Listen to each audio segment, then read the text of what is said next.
जय शिवराय. नमस्कार शेतकरी बांधवांनो. आपण एक्सपोर्ट कांदा बाजारभावाचे बाजारभावात काय तफावत झाली आहे, काय आहे पाहूयात. 24 ऑगस्ट 2024 रोजी एक्सपोर्टमध्ये काही ठिकाणी एक्सपोर्ट वाढलेला आहे, काही बंदरांवर तर काही ठिकाणी कमी झालेले आहे. एकंदरीत एक्सपोर्ट चालू आहे. बाजारभाव एक्सपोर्टमध्ये 1-2 रुपयाची तेजी पाहावयास मिळाली.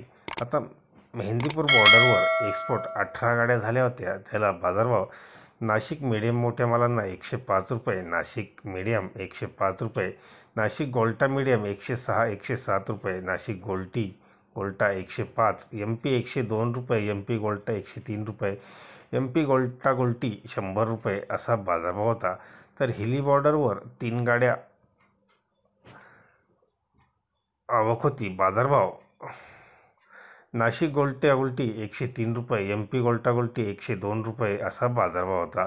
घोडगंगा बाजारवर 8 गाड्या होत्या. त्याला बाजारभाव 104 ते 105 रुपये. नाशिकमधल्या वांद्यांना तर नाशिक मीडियम 104-105 रुपये, नाशिक गोल्टा 105-106, नाशिक गोल्टा गोल्टी 104 रुपये, MP मीडियम 101 रुपया, MP गोल्टा गोल्टी 100 रुपये, MP गोल्टा मीडियम 102 रुपये असा बॉर्डरवर बांगलादेशच्या आपणास मेहंदीपूर, हिली व घोडगंगा या तिन्ही बॉर्डरचे आपण बाजारभाव पाहिले. धन्यवाद. व्हिडिओ आवडले असतील शेअर व लाईक नक्की करा. चॅनलला सबस्क्राईब करा, बेल आयकॉनला क्लिक करा.